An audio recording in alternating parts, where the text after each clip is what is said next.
हिंदू धर्म और धर्मांतरण को लेकर छत्तीसगढ़ की सियासत में जुबानी जंग का नया अध्याय शुरू हो चुका है। कांग्रेस के पूर्व मंत्री अमरजीत भगत ने कहा कि हिंदू धर्म सबको सहेज कर रख नहीं पाया, इसलिए लोग अलग हुए। इस पर पलटवार करते हुए बीजेपी विधायक ने कहा कि अमरजीत भगत को पढ़ने लिखने की जरूरत है। हिंदू धर्म अपने आप में काफी विशाल है। सुनिए उनकी पूरी बातचीत।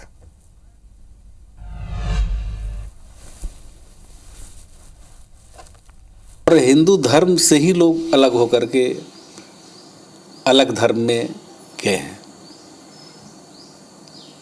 तो क्या कारण है? आपने क्यों उस लोगों को सहेज के नहीं रखा?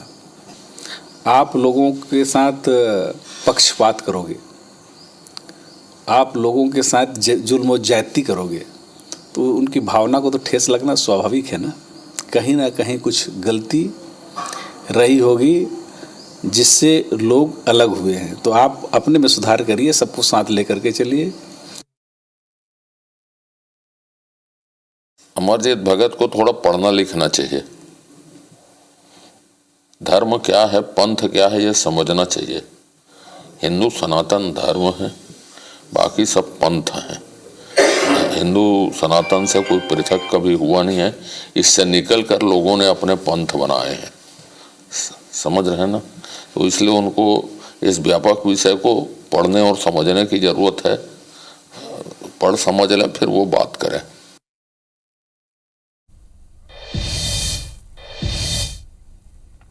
तो आपको बता दें कि एक बार फिर से हिंदुत्व का मुद्दा और धर्मांतरण का मुद्दा उठ चुका है, क्योंकि बयानबाजियों का दौर एक बार फिर शुरू हो चुका है। दोनों ही मंत्रियों ने, दोनों ही नेताओं ने क्या कुछ अपने बयान इस पर दिए, ये भी आपने सुना।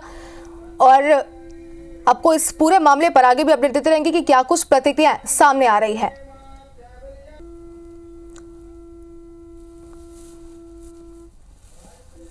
तो चलिए, हमारे साथ दो हमारे मेहमान भी जुड़ चुके हैं जो कि इस पूरे विषय पर हमसे बातचीत करेंगे। सबसे पहले अगर बात करें बीजेपी की, तो बीजेपी प्रवक्ता गौरी शंकर श्रीवास हमारे साथ जुड़ चुके हैं और नितिन भंसाली कांग्रेस प्रवक्ता हमारे साथ जुड़ चुके हैं। सबसे पहले बीजेपी के पास जाना चाहते हैं गौरी शंकर जी। सबसे पहले आपसे जानना चाहते हैं, हिंदुत्व का मुद्दा, धर्मांतरण का मुद्दा अक्सर गरमाया होता है पूरे देश में, पूरे प्रदेश में। एक बार फिर से अमरजीत भगत ने साफ तौर पर यह कह दिया है कि पूरी तरीके से जो हिंदू है, हिंदू धर्म सबको सहेज कर नहीं रख पाया। क्या प्रतिक्रिया इस पर आप देना चाहेंगे? क्या मानना है आपका? देखिए, अमरजीत भगत जी ने एक बड़ी बात कही है कि कुछ गलती हमसे हुई है। तो निश्चित तौर पे गलती हुई है कि पूरे भारत देश में 50-60 साल कांग्रेस पार्टी की सरकार रही है और धर्मांतरण बढ़ा है और इस गलती को देश अब सुधार रहा है और देश अब हिंदूमय हो चुका है। और मुझे बड़ा दुख होता है कि पिछले 5 साल में जो धर्मांतरण करने वाले एलिमेंट है बड़ी संख्या में फले फूले हैं। उन्होंने खुलेआम राजधानी में कहा है कि हम धर्मांतरण करेंगे, उन पर कोई कार्रवाई नहीं हुई।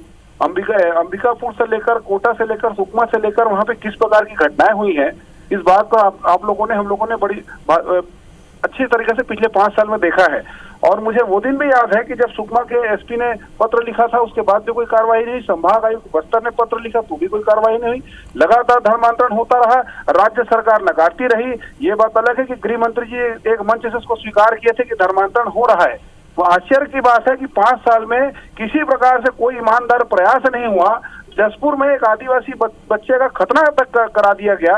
ये सारा जघन्य पाप अगर हुआ है पिछले 5 साल में तो छत्तीसगढ़ में हुआ है। अमरजीत भगत जी उस सरगुजा संभाग से आते हैं, लेकिन किसी प्रकार से कोई भी धर्मांतरण रोकने के लिए प्रयास नहीं किए। उल्टा नारायणपुर में जो चर्च टूटा, उस घटना को हिंसक बताते हुए जनजाति वर्ग पे फर्जी एफआईआर करके उनको महीनों जेल में ठूसा गया। तो ये सारा अपराध जो हुआ है, ये सारा खेल जो हुआ है, कांग्रेस पार्टी के संरक्षण में हुआ है। धर्मांतरण करने वाली कोई संस्था अगर हुई है तो वास्तव में कांग्रेस पार्टी है।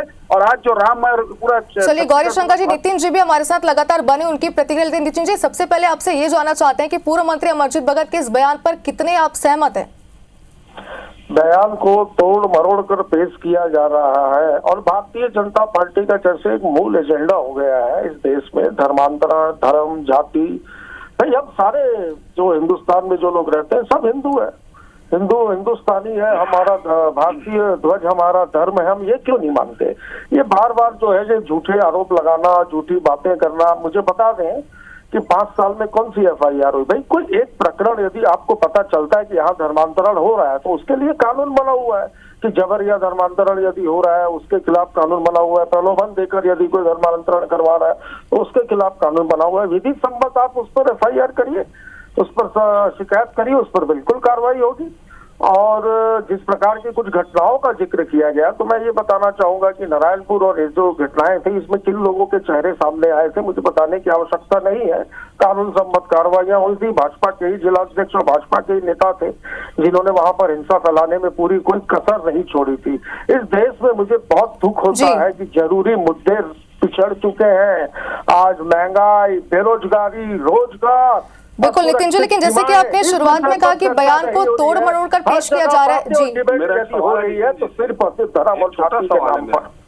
मेरा एक छोटा सवाल है जी से, भारतीय जनता पार्टी के नेता धर्म के लिए खड़े होते हैं, धर्म की लड़ाई लड़ते हैं, ऑपरेशन घर वापसी चलाते हैं। कांग्रेस पार्टी के एक नेता का नाम बता दे जो मतांतरित हो चुके, धर्मांतरित हो चुके लोगों को वापस हिंदू धर्म में लाने का कार्य करता हो। या ऑपरेशन संघ चलाता है, भारतीय जनता पार्टी के नेता चलाते हैं, कांग्रेस पार्टी के नेता तो इनको पूरी तरह से प्रोत्साहित करते हैं। तो एक भी ऐसा ऑपरेशन बताए, एक ऐसा जनजागरण बताए जो कांग्रेस पार्टी है उनकी संस्था करती है। 15 साल भारतीय जनता पार्टी की सरकार रही, सबसे ज्यादा मैं यदि आरोप लगाऊं तो धर्मांतरण इनके शासन काल में हुए, सबसे ज्यादा चर्च इनके शासन काल में बने हैं। पहले अपना गिरेबान झांक ले। और मोदी जी तो भाई कुछ भी है, मोदी है तो मुमकिन है बोलते हैं, बना दे कोई ऐसा कड़ा कानून। जब नोटबंदी, जीएसटी और घोषित लॉकडाउन जब उस देश में लग सकता है तो बना दे कोई ऐसा कोई कड़ा कानून जो सीधा फांसी पर टांग दो आप।